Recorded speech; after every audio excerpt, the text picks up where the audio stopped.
Neste momento eu quero vos trazer uma breve reflexão por tema sinceros, mas errados. É bem verdade que nós estamos em um país que nós devemos respeitar todo credo, toda religião. Mas nós devemos se conscientizar de que existem pessoas sinceras, no entanto, erradas. Nós sabemos que o Criador do universo, que o homem queira ou não queira, alguém criou o universo. O universo não foi produto de uma evolução. Existe um ser inteligente que criou o universo. E a Bíblia, que é a regra de fé do cristão, ela que nos diz como o universo foi criado, como tudo surgiu. Em Gênesis capítulo 1 diz que no princípio criou Deus os céus e a terra era sem forma e vazia, e o Espírito de Deus pairava sobre as faces das águas. E Deus disse: haja luz, e houve luz. A terra estava em um estado caótico, e Deus deu forma à terra, ao mundo, vamos assim dizer. Ele chamou à existência tudo aquilo que ele planejou na eternidade. Então aí nós vemos um ser inteligente criando o universo, o céu, a terra, o mar e tudo que neles há. E como prova de que existe um Deus, Criador do universo, aí está o próprio homem, que é a imagem expressa do Deus invisível, ou seja, de um Deus inteligente. Então o ser humano, ele não foi produto de uma evolução. A Bíblia diz que Deus criou o homem à sua imagem e semelhança, criou macho e fêmea. Então o homem reflete essa imagem, esse caráter de Deus. Antes dele pecar, ele é perfeito no seu caráter, na sua personalidade. Mas depois que ele pecou, ele reflete essa inteligência de Deus, apesar dele fazer mau uso da sua inteligência, porque ele é dotado de livre-arbítrio. A Bíblia diz que Deus criou, fez o homem perfeito. No entanto, ele procurou muitas invenções, mas todo ser humano nasceu com potencial de inteligência. Só que ele usa essa sua inteligência tanto para o bem como para o mal. Então, sinceros, mas errados. Existem muitas religiões no mundo. Existem os muçulmanos, existe realmente o budismo, né, uma filosofia de Buda, o confucionismo. Então, existem várias religiões pelos quais os seus líderes, eles criaram, eles formularam uma ideológica para os seus seguidores. E todos seguem esse seu ensinamento. No entanto, a Bíblia diz que existe também o cristianismo, que veio através de Jesus Cristo, o Filho de Deus. Há mais de 2000 anos atrás, que ele veio a este mundo pregando o evangelho do reino de Deus, o evangelho de transformação, o evangelho de restauração, convidando o povo a arrependei-vos, porque é chegado a vós o reino de Deus, o governo de Deus, na vida de todos aqueles que iriam o aceitá-lo como Salvador e Senhor da sua vida. Então, sinceros, mas errados. A Bíblia nos mostra que na época do rei Acabe, o povo de Deus, que era os judeus, né, Israel, que Deus tinha separado para ser o seu povo, e que eles deviam adorar exclusivamente o Deus Criador dos céus e da terra, que os libertou há 400 anos em que ele se encontrava no Egito, e Deus com braço forte, com braço poderoso, através de Moisés, libertou aquele povo para que ele fosse exclusivamente o seu povo que ele adorasse exclusivamente a este Deus, Criador dos céus e da terra, que eles fossem propagadores, né, das palavras de Deus, das grandiosas virtudes de Deus, das maravilhas de Deus. No entanto, nós vemos que este povo falhou. Quando Jesus Cristo veio trazer salvação para eles, a Bíblia diz que eles o rejeitaram, mas a todos quanto recebeu Jesus Cristo como Senhor e como Salvador, deu-lhe o direito de ser chamados filhos de Deus. Então, tanto judeus como gentios que aceitaram Jesus Cristo como seu Senhor e Salvador, eles pertencem ao reino de Deus. São a nação santa, o povo adquirido de Deus, sacerdote real, que Deus transportou do reino das trevas para o seu reino, para o reino do seu Filho amado. Então, sinceros, mas errados. Então, na época de Israel, o povo estava distanciado de Deus, estava adorando a outros supostos deuses.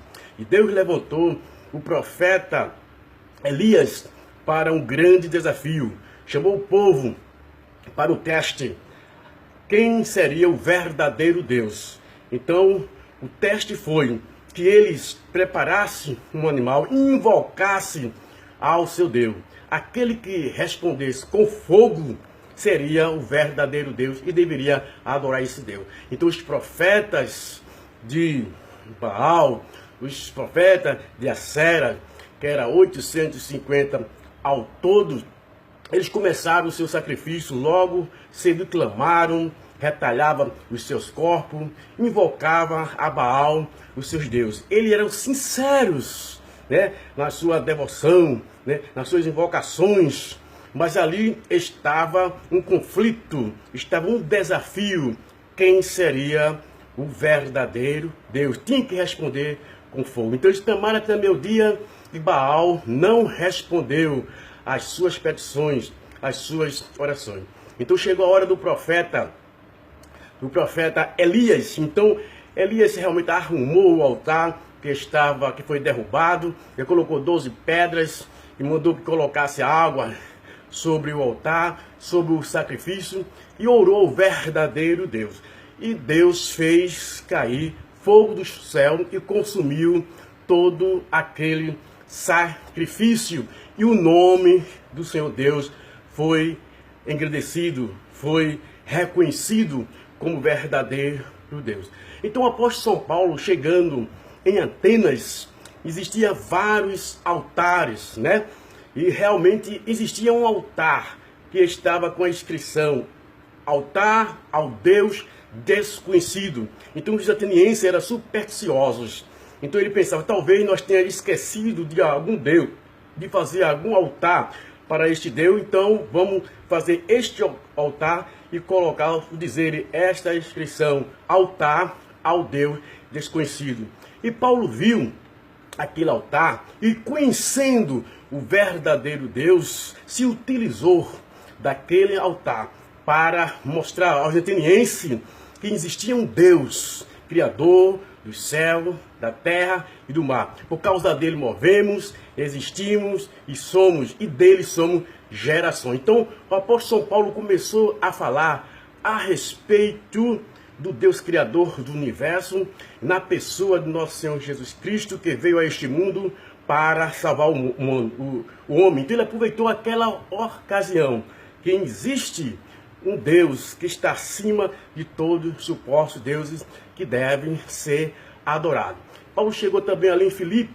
Existia uma jovem que era contratada para adivinhar o futuro das pessoas. Sabemos que existem 3 fontes de inspiração. Quero deixar bem claro aqui: 3 fontes de inspiração. Existe inspiração divina, que uma pessoa é inspirada pelo Espírito Santo de Deus, como os profetas, eles foram inspirados pelo Espírito Santo de Deus para profetizar, né, o futuro, para corrigir a nação, para corrigir um povo, e pelo qual nós temos os ensinamentos da palavra de Deus. Eles foram inspirados pelo Espírito Santo de Deus. Então existe uma fonte de inspiração, que é o Espírito Santo de Deus, que se utilizou dos profetas, né? Eles não falaram de si mesmo, mas eles foram inspirados pelo Espírito Santo. Por isso que as Escrituras Sagradas não é de particular interpretação, porque o seu autor é o Espírito Santo de Deus. O homem precisa de iluminação do Espírito Santo para entender, para compreender as Sagradas Escrituras, porque ela não é de particular interpretação. Então existe outra fonte de inspiração, que é uma inspiração satânica. Alguém está sendo inspirado pelo espírito maligno, como nós vemos aquela jovem, né, da cidade de Filipe. Ela adivinhava o futuro das pessoas. E Paulo realmente, tendo um dom de discernimento do Espírito Santo de Deus, repreendeu aquele espírito de adivinhação. Por isso eles foram presos, foram açoitados, colocados em um cárcere interior, mas à meia-noite o Senhor visitou Paulo e Silas, libertou daquele cárcere e o nome do Senhor foi glorificado. Existe outra fonte de inspiração, é uma inspiração humana. Quando o homem está falando, humanamente falando, com má intenção, com maus propósitos, também é uma inspiração humana do ser humano, querendo enganar o seu próximo, ele está sob uma inspiração humana. Então são três fontes de inspiração. Então eu quero deixar bem claro aqui, que a Bíblia, a palavra de Deus, é a revelação de Deus escrita para o homem. A Bíblia está mostrando aí como se deve adorar o verdadeiro Deus. O homem erra se quiser, mas a Bíblia é a palavra de Deus, é aonde mostra como Deus agiu, como Deus age. Se o homem diz que tem Deus como o seu pai, então eles deveriam aceitar, acreditar na carta magna do seu pai, que é a Bíblia Sagrada, é o livro de orientação para todos os sentidos da vida do ser humano. E o próprio Jesus disse para os líderes religiosos da sua época: vocês erram por não examinar as Escrituras, porque é através dela que vocês terão a vida eterna. Então, que o homem queira ou não queira, Deus é o Criador do universo e é o único que deveria, que deve ser adorado em espírito e em verdade. Se as nações reconhecessem isto, que Deus é o único ser que deveria ser adorado. Satanás sabe desta realidade.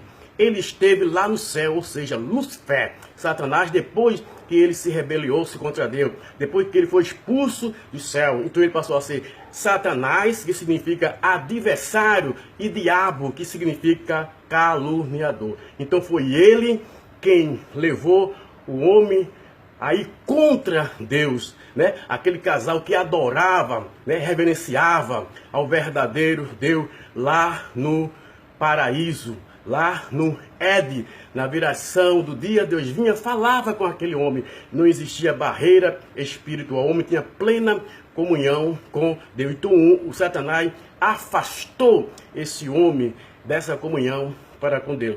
E ele sabe a importância que tem a adoração a Deus. Os anjos lá no céu adoram a Deus. Ele perdeu esse privilégio. Então, quando na tentação de Jesus, foram três, né? Ele mandou que Jesus transformasse as pedras em pães e comesse, mas Jesus não poderia realmente atender, né, aquela proposta de Satanás, porque Jesus dependeria exclusivamente do seu Pai, da orientação do Espírito Santo de Deus. E depois ele tentou Jesus, a Jesus no pináculo do templo, que Jesus saltasse, pulasse, porque está escrito, ele citou a Bíblia. Satanás reconhece a Bíblia como palavra de Deus, só que ele é um ser imperdoável, não tem mais perdão para ele, porque ele atingiu a santidade, a autoridade de Deus. Foi o pecado dele. Ninguém o tentou. O pecado se originou-se dentro do seu coração. Por isso Deus não lhe concedeu outra oportunidade. Já para com o homem, Deus concedeu outra oportunidade, porque ele foi induzido a pecar. Satanás induziu o homem a pecar. Por isso que Deus concedeu outra oportunidade ao ser humano. Então, ele citou a Bíblia, mandou que Jesus pulasse o pináculo do templo, que está escrito no Salmo 91, Deus dará ordem a teus anjos a teu respeito,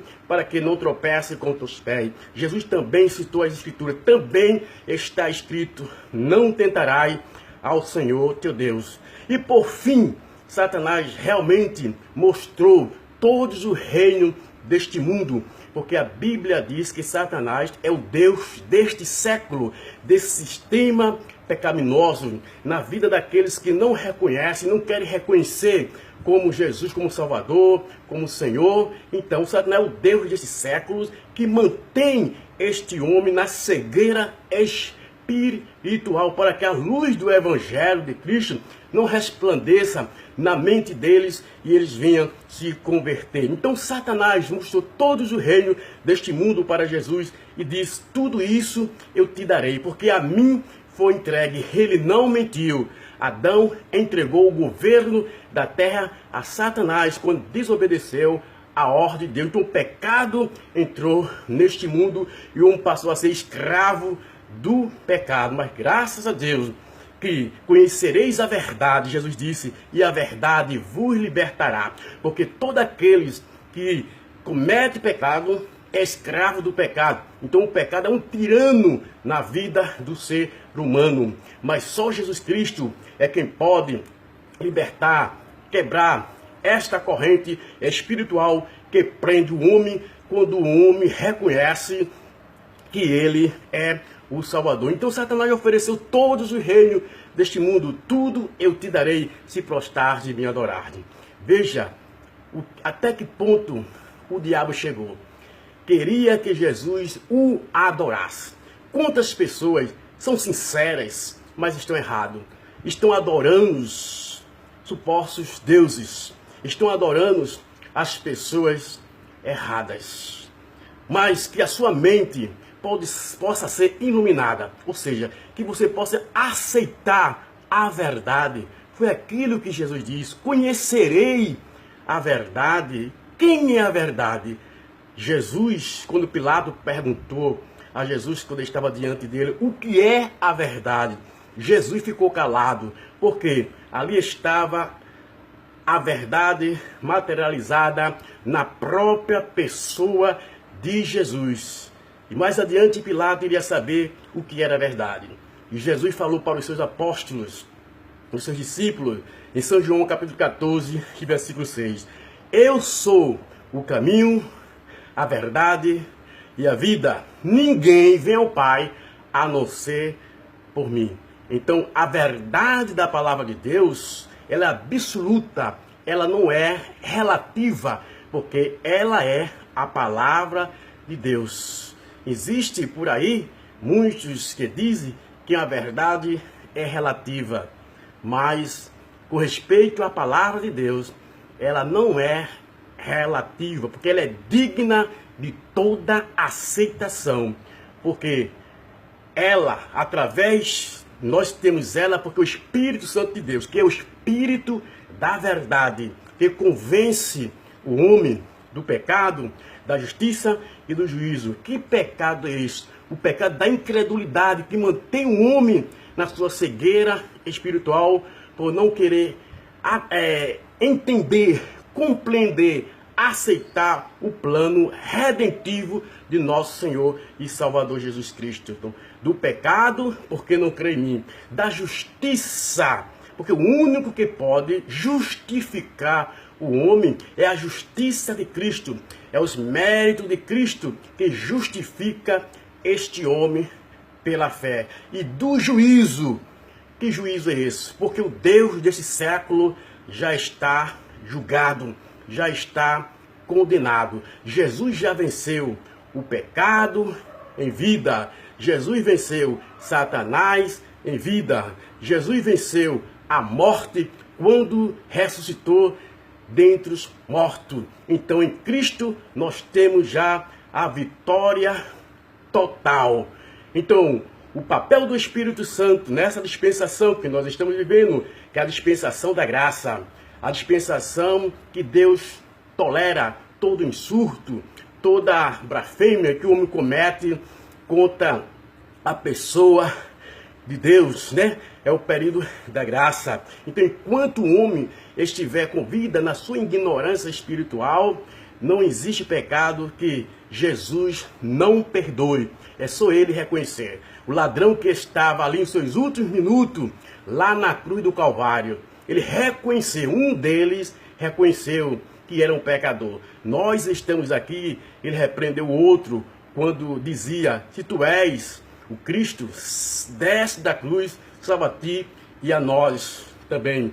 O outro repreendeu da seguinte maneira: tu não teme, estando ele na mesma condenação. Ou seja, como maldito, morrer em cruz seria maldito. Então Jesus estava sendo maldito porque ele tomou os nossos pecados, as nossas transgressões, as nossas rebeliões. O castigo que nos traz a paz estava sobre Jesus, né? Então Jesus pagou toda a penalidade do pecado em nosso lugar. Por isso que ele diz: vinde a mim, todos vós que estáis cansados e oprimidos, e eu vos aliviarei. Tomai sobre vós o meu jugo e aprendei de mim, porque eu sou manso e humilde de coração, e acharei descanso para as vossas almas, porque o meu jugo é suave e o meu fardo é leve. Então, que essa breve reflexão, você pare e reflita que não existe salvação fora de Cristo Jesus. Foi o único que viveu neste mundo sem pecado. Foi o único que perguntou aos líderes religiosos da sua época: quem me acusa? Quem me convence de pecado? Viveu sem pecado. Não houve nenhum engano em sua boca, porque foi o único que realmente pôde perguntar à multidão: quem me acusa de pecado? E dali por diante, todo o sacrifício que o animal estava sendo morto em lugar do ser humano, porque era um inocente, um animal. Então, alguém deveria pagar, né, a penalidade do pecado no lugar do homem. Então foi isso o princípio que Deus estabeleceu. Tinha que matar um animal e aquele animal era substituído pelo ser humano. Mas graças a Deus que o Cordeiro de Deus, que tira o pecado do mundo, ofereceu o seu corpo, né, de uma vez por toda, entrou no Santo dos Santos, no céu, e está intercedendo agora. E através dele nós podemos ter acesso a Deus, nós podemos ser religados com Deus e ter comunhão com Ele. Então, somente Deus, o Criador dos céus e da terra, Ele deve ser reconhecido como o único que nós devemos adorá-lo em espírito e em verdade, porque Ele não está limitado nem o tempo, nem o espaço. Ele não está limitado a nenhum objeto, porque Ele é onisciente, onipresente, onipotente e transcendente. Está acima de tudo e de todos. Faça como fez aquela mulher quando teve um encontro com Jesus, a mulher samaritana. Onde deve ser o lugar onde nós devemos adorar? E Jesus olhou para aquela mulher e disse: mulher, a hora é chegada em que os verdadeiros adoradores e o Pai está à procura dos tais. Adorarão o Pai em espírito e em verdade, porque Deus é espírito. Então abra a sua mente e permita que a palavra de Deus, que o Espírito Santo de Deus, que é Ele quem convence o homem do pecado, do seu erro, esclarece agora. Cabe o ser humano aceitar ou rejeitar, porque você é dotado de livre-arbítrio. Por isso que todos irão ser julgados de acordo à sua consciência. A Bíblia diz: cada um dará conta de si mesmo a Deus. Então você é único, né? A sua mentalidade é única. É você que irá comparecer diante o trono branco no juízo final, né? E as suas consciências irão acusá-lo. Só que no trono branco, ninguém vai ser salvo. Será o julgamento final. Então, para que você não esteja no juízo final, diante do trono branco, só há uma solução. É você fazer a sua decisão, aceitando Jesus como o único e suficiente Salvador da sua alma. O apóstolo São Paulo deixou bem claro que Deus não leva em conta o tempo da ignorância, mas anuncia a todos os homens e em todos os lugares que se arrependam, porque Deus tem determinado um dia em que há de julgar este mundo corrupto. É o justo juiz que não será comprado de maneira alguma. Não vai ter advogado de defesa de maneira alguma. Então Deus tem determinado um dia em que há de julgar este mundo por meio de um varão. Este varão é a pessoa de nosso Senhor e Salvador Jesus Cristo. E não terá ninguém por inocente. Então a escolha que você fizer enquanto você estiver com vida, viver distante de Deus ou perto de Deus, vai depender a sua felicidade na eternidade. Mas neste momento, você está diante de você o caminho da vida, que é Jesus Cristo, o Salvador do mundo, e o caminho da morte, que é a porta larga, né? Que é o caminho largo, que é espaçoso, que Jesus que conduz à perdição, que são muitos que entram por ele. E por ser apertado a porta da salvação, da vida eterna, são poucos. Por isso você está, neste momento, diante desta grande oportunidade. Eu te apresento Jesus Cristo como o caminho que conduz o homem ao céu, que conduz o homem para a salvação eterna. Então hoje você está tendo mais uma grande oportunidade, porque o amanhã só pertence a Deus.